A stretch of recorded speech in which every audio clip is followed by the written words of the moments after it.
Bueno, vamos a ver, vamos a hacer un pequeño experimento. Vale, un poco acatarrado, pero bueno, vamos para allá.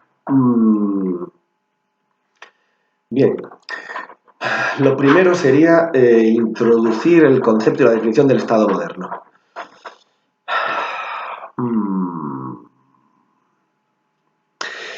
Lo más importante aquí es intentar hacer una distinción del Estado de tres conceptos distintos que no son el Estado. Esos tres conceptos son nación, patria y pueblo. ¿Sí?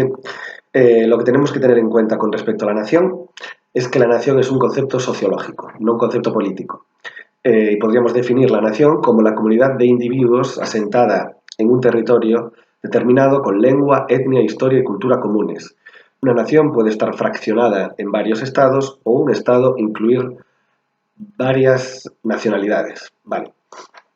Aquí, algo a tener en cuenta. Seguro que habéis escuchado a lo mejor la expresión Estado-Nación. Seguro no, a lo mejor no lo habéis escuchado. Con respecto a la definición de nación que os acabo de dar, tened en cuenta eso, que no es un concepto político en principio, sino sociológico. Se refiere a un grupo de individuos. No tienen, vamos a decirlo así, por qué tener una organización política determinada, como es la del Estado. O sea, cuando os he dicho que una nación puede estar fraccionada en varios estados o un estado incluir varias nacionalidades, pues podéis pensar, por ejemplo, en este segundo caso, en España, que precisamente tenemos ciertos conflictos con respecto a la nación y las nacionalidades, porque el Estado español incluye nacionalidades, como pone el artículo 2 de la Constitución. Así que podéis pensar en Cataluña, País Vasco, Galicia, etcétera, como nacionalidades, pero nacionalidades que forman parte de un Estado. Estado y nación no son lo mismo. ¿Qué más? Patria. La definición que viene en el texto es el nombre sentimental de la nación y expresa un sentimiento fuerte que designa la relación con la tierra de los antepasados y la tierra adoptiva a la que se pertenece por vínculos afectivos, históricos o jurídicos. Aquí la distinción entre nación y patria hace énfasis sobre todo en la cuestión sentimental. Patria sería aquello con lo cual uno se, bueno, estoy reiterando, si uno se identifica a nivel afectivo, o sea, pensad en este caso, pues podéis pensar en Galicia, podéis pensar en España como no solo como una nación, como un conjunto de individuos que comparten una lengua, sino también como la dimensión afectiva que reúne esa comunidad de individuos. Es decir, no solo la historia o la etnia, no solo haber nacido en el noroeste de la península, no solo hacer regueifas o lo que sea, aunque tampoco relacionado, el hecho de tener un afecto con respecto a ella, pues puedes tener un afecto con respecto a las regueifas, es verdad, con respecto al pulpo, con respecto al acento de tu abuela, etcétera, y todo aquello que consideras la lluvia o el mar, todo aquello lo que consideras que es la patria, todo ese, digamos, significado simbólico. Por último, tendríamos la definición de pueblo como conjunto de personas que persiguen un mismo fin fundamental. La dimensión del pueblo aquí alude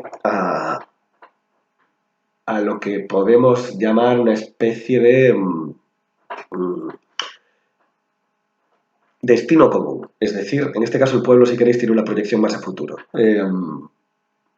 ¿Hacia dónde va Galicia? ¿O hacia dónde va España? ¿O hacia dónde va Europa? En caso de que, bueno, vamos a decir que sí, Europa no es una nación ni una patria, en principio, pero ¿hacia dónde va el lugar del cual uno se siente parte? ¿A qué le llama uno pueblo? ¿Qué identifica con ese pueblo? ¿En dónde se incluye como ese pueblo? ¿Qué preocupaciones con respecto al futuro de ese pueblo tiene? Estos tres conceptos, nación, patria y pueblo, como podéis ver, no están desconectados, pero es una forma de distinguir algunas de las dimensiones que pueden tener estos tres conceptos y que a su vez son distintas del concepto de Estado. ¿Vale? Bien, como veis, no voy a pararme en todas las partes del texto, sino que voy a seleccionar algunas para comentarlas. Las demás podéis leerlas por vosotros mismos y si tenéis alguna duda, preguntármelo en clase. Vale, vamos a la definición de Estado que tenemos justo después, en la página 2. El Estado es el conjunto de los órganos políticos, administrativos y jurídicos autónomos que posee una sociedad. es el fenómeno político que se produce en Europa a partir del Renacimiento. Sus rasgos distintivos son ordenamiento político unitario, centralización del poder, poder coactivo, policía, ejército, que garantice el respeto de dicho ordenamiento. Pero por aquí también que Max Weber definió el Estado como el monopolio legítimo de la violencia. Y C, burocracia capaz de administrar C, burocracia capaz de administrar los recursos, D, hacienda pública que los recauda, etc. Según esta concepción de Estado, las formas políticas prerrenacentistas como la polis griega serían solo formas preestatales. Solo se puede llamar Estado el Estado moderno. Vale. Bueno, esta es una definición muy breve, que el objetivo que tiene es que os pueda ser de utilidad a la hora de condensar algunas cosas, algunas dimensiones, como estas 4 que tenéis ahí. Vamos a desgranar algunas de las cuestiones. Una, muy importante, el Estado sí es... Hay que entender el Estado desde la dimensión política, no la dimensión afectiva, no la dimensión sociológica, no la dimensión, en principio, de destino común. Se pueden dar juntas, pero no tienen por qué serlo. O sea, que el pueblo, la nación o la patria no tienen por qué estar sintetizados con el Estado, no tienen por qué estar reunidos, aunque puedan estarlo. Bien, la diferencia, la dimensión política del Estado, no una dimensión afectiva, no una dimensión de destino, en principio, no una dimensión sociológica, sino política. Cuando hablamos de política normalmente hablamos de poder, de gestión del poder político. El Estado muchas veces, que tiene muchas definiciones, una de ellas sería el control por parte de un grupo de individuos sobre un territorio, digámoslo así. Pero ese control, en este caso, sobre todo si pensamos en el Estado moderno, es decir, el Estado desde el Renacimiento hasta ahora, no es un control... Iba a decir, no es un control violento, en principio, eso sería discutible. Pero digamos que no se da al nivel en el que se podría entender el control de unos individuos sobre un territorio, de un grupo sobre un territorio, en un nivel, digamos, más violento, mafioso, etcétera. Hay gente que opina eso, los más, digamos, anarcoliberales que opinan que igualmente el Estado es un grupo de aristócratas más o menos mafiosos y más o menos delincuentes, pero que utilizan la ley para respaldar o legitimar sus acciones, pero ahora en principio vamos a entender que el Estado, y sobre todo el Estado moderno, es un tipo de gestión del poder que utiliza medios políticos, administrativos y jurídicos, ¿sí? Es decir, una forma de organización de la sociedad. Y es la forma que se entiende ha dominado en Europa por antonomasia y que ha nacido en Europa a partir del Renacimiento. Aquí vemos los rasgos distintivos que se mencionan. Ordenamiento político unitario, es decir, centralización del poder. Bueno, creo que eso más o menos se entiende. El Estado es el Estado, pensad en el... Estado es el Estado, eso no dice nada.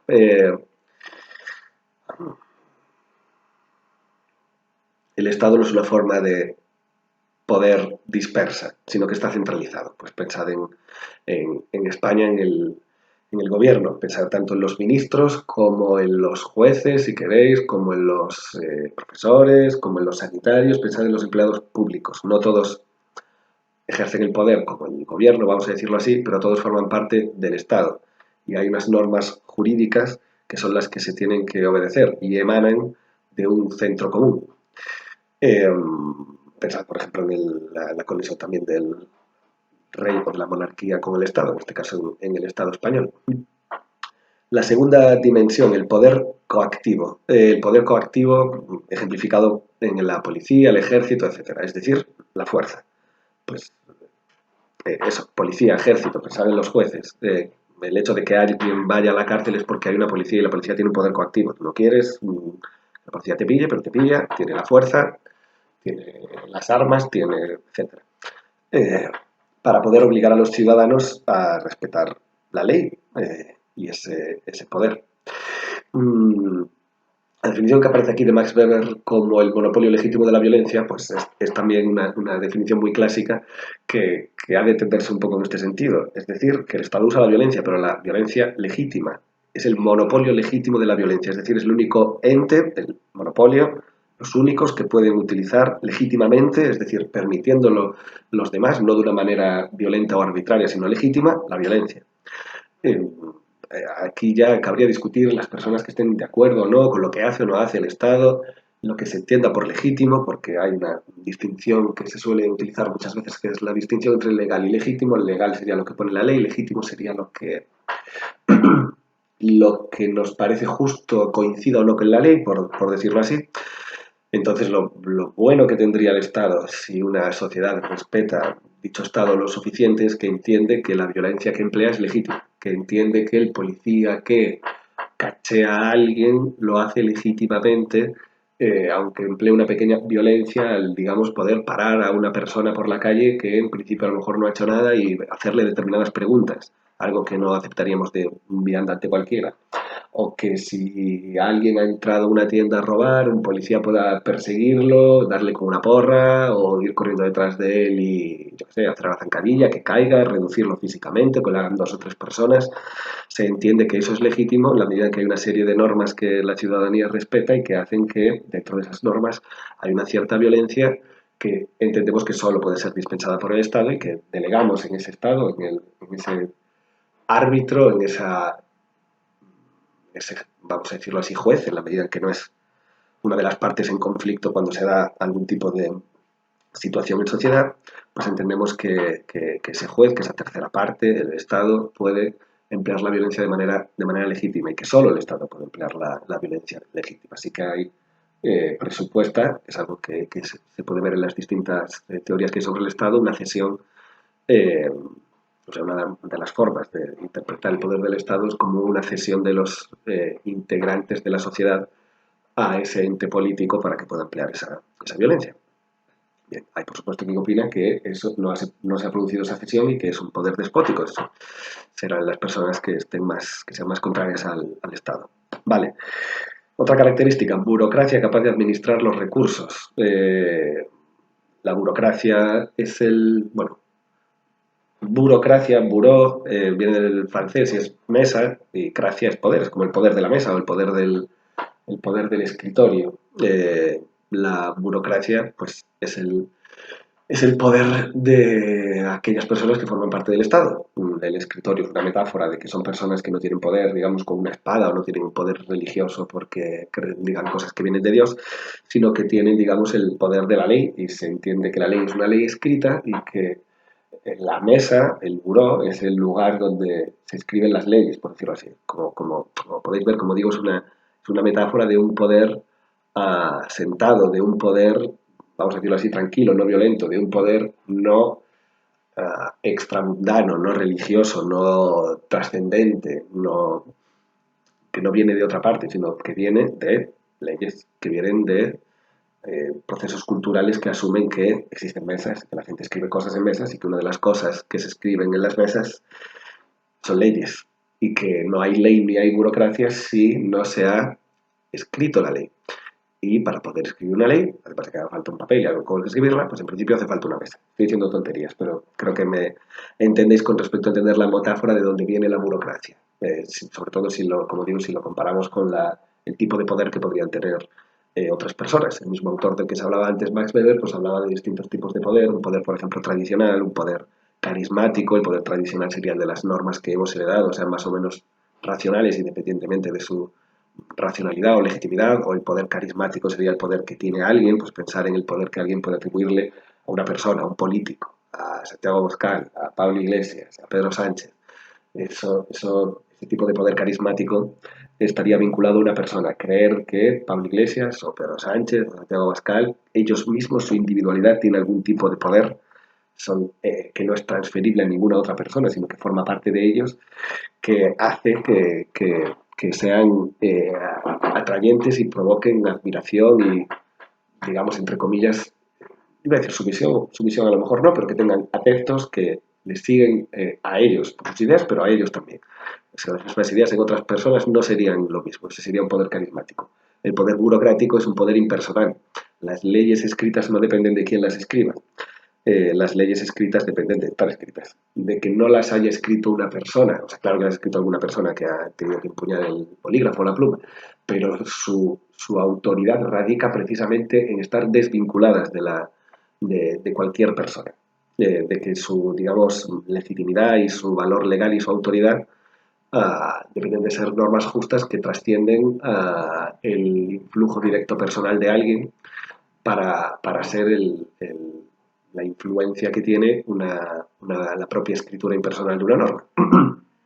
Estoy haciendo mucha énfasis en la impersonalidad, pero creo que se entiende. Así que la ley en este caso es ley escrita y la burocracia sería el poder de aquellas personas que han establecido leyes escritas para la organización, digamos, de la sociedad y además, como pone en el texto, para administrar los recursos. Por último, aparece en el último de los puntos el de Hacienda Pública que que recauda los recursos. Estamos hablando básicamente de los impuestos, así que podría hablar más cosas, ¿no? Pero vamos a dejarlo en el tema de los impuestos. Hay una hacienda pública, son los impuestos, todo el mundo que vive en ese estado está obligado, esos impuestos son impuestos, se imponen, uno no escoge si pagar impuestos o no. Esto, como a lo mejor podéis suponer también, es un tema complicado para aquellas personas que no están a favor de los impuestos y que creen que es un robo que alguien por la fuerza extraiga parte de su renta, de su dinero, de su trabajo, obligatoriamente, sin que haya posibilidad de rechazarlo. Pero esto forma parte del Estado a la medida que se entiende que el impuesto es necesario para hacer, bueno, por varios motivos, ¿no? Uno de los argumentos sería, por ejemplo, para redistribuir la riqueza, pero vamos a quedarnos ahora en la cuestión de que los estados emplean los impuestos y los impuestos son obligatorios. Esta es la hacienda pública que recauda esos recursos de los que hablábamos hace un momento. Si el Estado es una forma política prerrenacentista o si se puede hablar de Estado en las polis griegas, pues es un tema polémico que tratan los teóricos. Pero al menos que sepáis que comúnmente se entiende que el Estado es una forma moderna, es decir, renacentista, es decir, de 1500 para acá, y que normalmente se llama Estado el Estado moderno. Pero es verdad que hay muchas personas que entienden que las ciudades-estado, por ejemplo, las polis griegas y otras, en fin, otro tipo de comunidades ya bastante abundantes de habitantes que había pues, antes de 500 antes de Cristo, el 800 antes de Cristo, el 1000 antes de Cristo, Egipto, Sumeria, etcétera, hay gente que ya los considera como estados o formas, como se dice, preestatales, porque ya había normas escritas, una cierta legislación, redistribución también de los alimentos, un grupo de individuos que se encargaban, digamos, de la gestión de la comunidad, etcétera. Vale, hay muchos autores que han hablado del Estado, por aquí tenemos muchos, Aristóteles, Maquiavelo, etcétera. Una cuestión importante que hay que tener en cuenta con respecto al Estado es que se entiende que es una organización política independizada de la religión y de la Iglesia. Esto es la cuestión de la separación entre Iglesia y Estado. Pensado ahora mismo, por ejemplo, en el Islam. Una de las críticas que se hace desde Occidente al Islam es que no están separados Iglesia y Estado, es decir, que es un Estado teocrático, un Estado teocrático, teo es Dios, así que el kratos de Dios sería el poder de Dios, por ejemplo, en este caso distinto a la burocracia, que sería como os comentaba, el poder de los burócratas, el poder de la ley, el poder impersonal del derecho, vamos a decirlo así. El poder teocrático es el poder de Dios, no tiene por qué, no tiene por qué coincidir con el derecho, no, el derecho vendría de Dios. Entonces, si hay algún derecho, el derecho no es lo último, la burocracia no es lo último, el Estado de Derecho, el Estado de la ley, el Estado de la ley escrita no sería la última instancia, sino que sería Dios. Y desde Dios se emanarían las normas que luego regirían a una sociedad determinada. En este caso, por ejemplo, una de las cuestiones por las cuales se entiende que el Estado es una creación moderna es porque en la modernidad, en los últimos 500 años, se ha ido independizando el poder del Estado del de la Iglesia. Es decir, se ha entendido que no ha de haber fusión entre ambos y que los preceptos religiosos o morales tienen que estar separados de los políticos. Esta es una cuestión importantísima que normalmente se atribuye en primer lugar a Maquiavelo, pero que, en fin, en la que han influido varios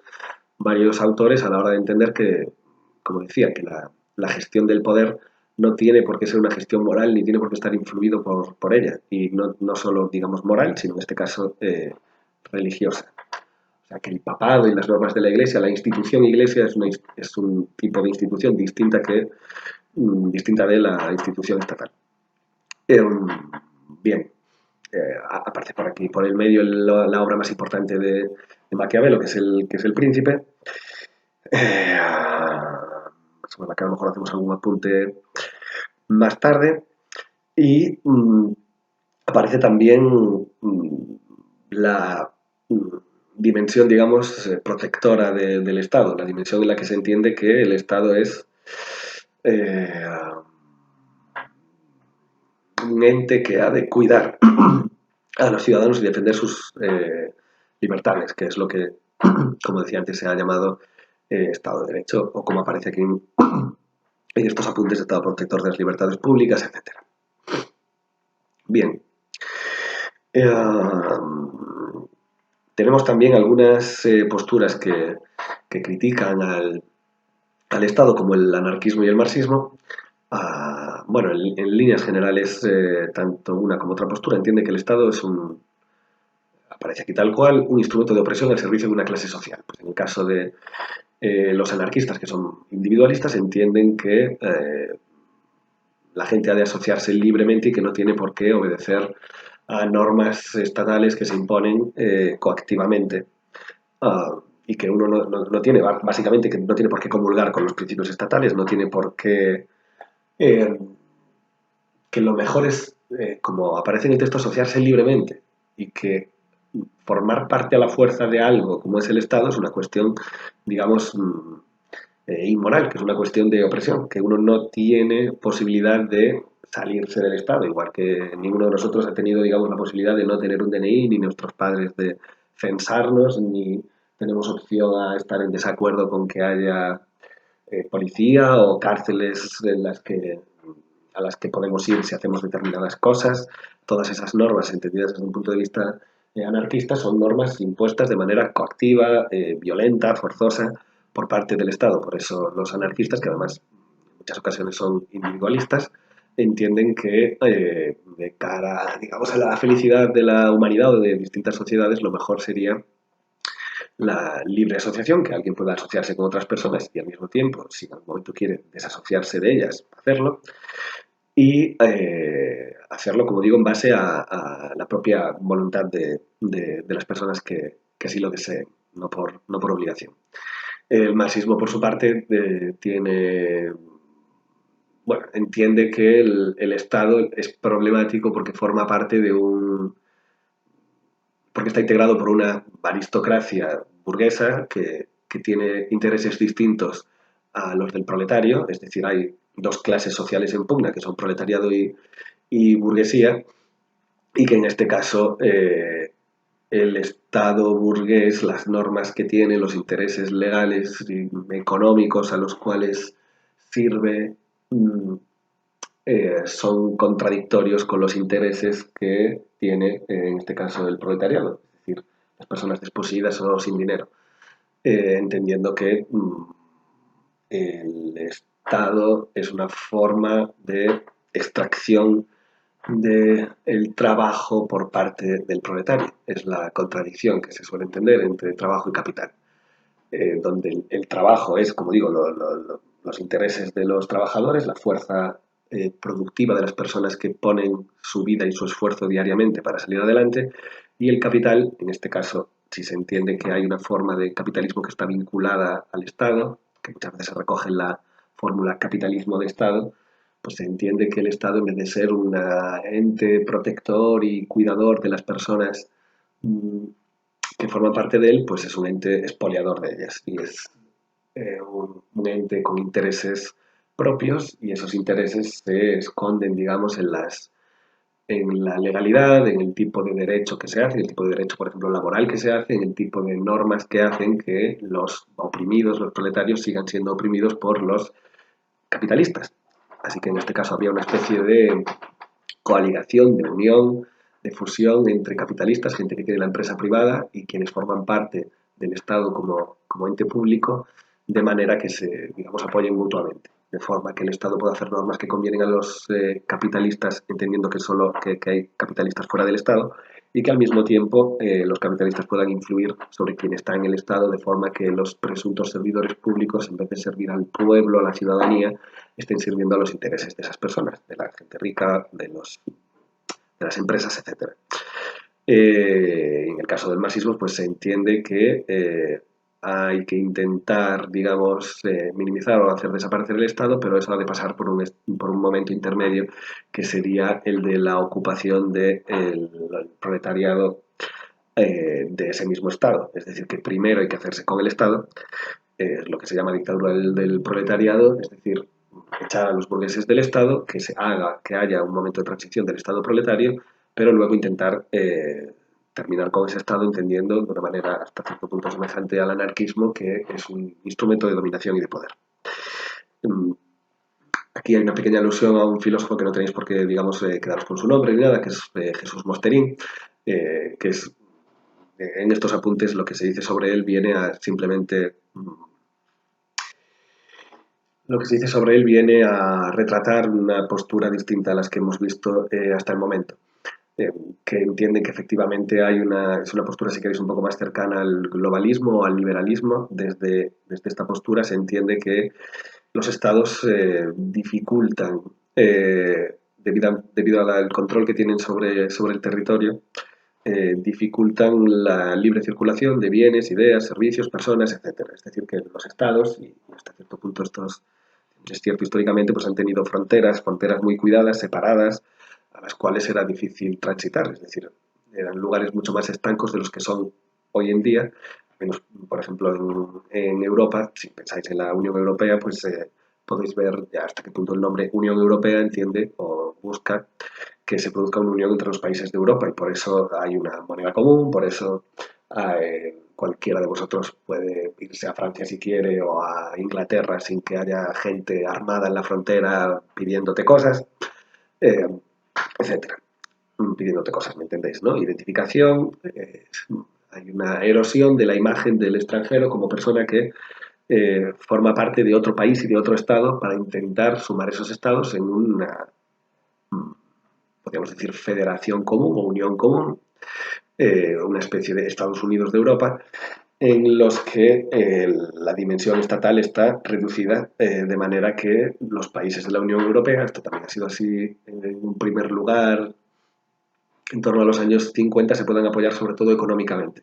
Es decir, que sea la riqueza y el beneficio común que se produce por esa libre circulación la que ayuda a todos esos países, para lo cual hace falta que se produzca una comunidad mayor, una comunidad mayor entre ellos, que es imposible con una idea de Estado fuerte como había, por ejemplo, en el siglo XIX. ¿Cuáles son los inconvenientes de esto si cogemos esta postura de Mosterín? Pues que los gobiernos que son nacionales o regionales, pues anteriormente, digamos, a nivel estatal, estos gobiernos dificultaban los tránsito, como hemos dicho, de ideas, personas, etcétera. Pero digamos que parte de los inconvenientes que hay es ese estancamiento y cierto etnocentrismo, cierta cultura propia que se aísla de las demás. De una manera global, globalista o liberal, lo que se entiende es que es positivo que haya mayor circulación y mayor intercambio, mayor permeabilidad entre los distintos estados. Lo que pasa es que eso lesiona una visión etnocéntrica del pueblo o la sociedad o el estado en el que uno vive. Es decir, si a ti te parece que España es la hostia y que Francia es peor, por su cultura, por su modo de vida, por su economía, por lo que sea, pues puedes no querer una influencia francesa sobre España o no querer una influencia italiana, puedes no querer que vengan franceses a España o italianos o ingleses, puedes no querer que un alemán funde una empresa en España y prohibir que eso se haga. Hay personas que opinan que es mucho mejor que vengan personas de fuera, que haya competencia entre las ideas y las propias personas y movilidad, de forma que alguien tenga la libertad de irse a Alemania a trabajar si quiere y que Alemania lo reciba y que no le prohíba entrar, o que si tú quieres crear una empresa en Inglaterra puedas ir. Y aquí ya vemos que hay un montón de cosas que no solo tienen que ver con os invito a pensar en las imágenes que no solo tienen que ver con, pues pienso en un estado y pienso en irme de vacaciones y si entro o no entro. Esa es una forma de entender, digamos, la movilidad o esa globalización o ese tránsito de Unión Europea, pero es una cuestión que no solo está en los movimientos físicos que cada uno de vosotros pueda hacer con respecto a esos países, sino en el hecho mismo de que haya políticas comunes que inciden y ya están incidiendo sobre vosotros y vosotras, y sobre mí también lo ha hecho ahora mismo y en el pasado, como por ejemplo aprender inglés, aprender francés, aprender otros idiomas. Ya el aprendizaje de otras lenguas es producto de promover una mayor permeabilidad entre los países. De forma que alguien, o pensar en el programa Erasmus, si lo conocéis, es decir, programa universitario que consiste en estar unos meses o un año en algún otro país. Estos son programas posteriores a la construcción de la Unión Europea para promover la movilidad de las personas y, digamos, la permeabilidad cultural para intentar unir eh, a ese nivel continental a los integrantes de todos sus países. Y para eso hace falta minimizar las fricciones y entender que si dejamos que un Estado se entienda como un Estado nacional soberano y sea muy etnocéntrico con respecto a sus propias ideas y crea que pues lo mejor es entender que o sea, lo mejor es tomarlas como ideas fuertes que hay que contrarrestar contra las del vecino y hacer que las nuestras prevalezcan, pues basta que otro Estado se ponga un poco farruco y opine lo mismo para que haya confrontación entre ellos. Y lo que se intenta es que haya, pues, digamos, tolerancia, suavidad, inclusión de cine extranjero, de personas extranjeras, eh, erosión, digamos, de las barreras que hay entre esos países, erosión entre la agresividad que podrían tener sus ejércitos, etcétera. Así que para muchas personas, este es lo que está representado aquí por Jesús Mosterín, el Estado aparece como algo antiguo, obstructivo, como algo que impide, digamos, las mejores relaciones entre las personas, como un ente que no es buen gestor del dinero, que lo despilfarra, que a veces a lo mejor construye mm, aeropuertos o carreteras que no hacen falta, o pensar, no sé si estáis un poco al tanto de las polémicas que hubo en su día con respecto a la Ciudad de la Cultura, que es una construcción que está a las afueras de Santiago, que costó mucho dinero y que no sé cómo está ahora mismo, pero en su momento pues no se estaba muy seguro de que se pudiera amortizar, de que fuera rentable, invirtiendo en ella muchos, no recuerdo ahora mismo qué cantidad, pero vaya, mucho dinero que viene de nuestros impuestos y hay personas que opinan que es, digamos que los políticos, la burocracia y la gente que vive en el Estado puede aislarse tanto de las personas, digamos, normales y corrientes que están fuera del Estado como para tomar decisiones que van en contra de ellas o que son buenas para ellas en un sentido, por ejemplo, político o en un sentido de digamos, ejercitación del poder. Pues me voy a hacer un puto monumento que te cagas ahí fuera y a lo mejor soy el alcalde de Santiago y digo, puedo a petar. La ciudad de cultura mola muchísimo. Mira qué mamotreto. Y a lo mejor tú, a lo mejor no, pues ninguna de las personas, digamos que no tienen las personas que han votado a ese partido porque estar de acuerdo con ello, porque una vez lo has votado, esa persona está en su mandato y puede hacer eso independientemente de lo que opine uno sobre ello. Y esto es un poco la perspectiva que tenemos aquí, pues el Estado como algo despilfarrador, despótico, que distorsiona la evolución económica de la gente que vamos a llamar de la sociedad civil, en vez de llamar pueblo para distinguirlo de lo que hablamos antes. La sociedad civil sería la parte de la sociedad que no es Estado. Cualquiera, el tendero, en fin, las personas que trabajan bajo una, digamos, iniciativa privada fuera del Estado o de manera autónoma. Bien, entonces en este caso, ¿qué pasa con la problemática Estado cuando pensamos a un nivel global, liberal global, es decir, de libertad de movimientos y libertad económica? Normalmente muchos liberales piensan en términos de globalismo y de universalismo, es decir, que ha de haber una cultura unitaria, común, lo más parecida posible para todos los seres humanos y que esa cultura universal es la que puede ser más próspera a nivel económica, mejor éticamente y más pacífica y son todas estas características, atribuciones que no le dan al Estado, siendo el Estado un ente que obliga, que no es pacífico, que no es tan próspero como un gobierno, digamos, global donde el Estado está más minimizado y que propone, digamos, que que tiene un horizonte peor, tanto en el sentido moral como económico, que, que el que ofrece el Estado. Bien. Ah, mm, vale, vamos a parar aquí. Sí, vamos a parar aquí y creo que en otro momento quizás continúe con algunas otras cuestiones.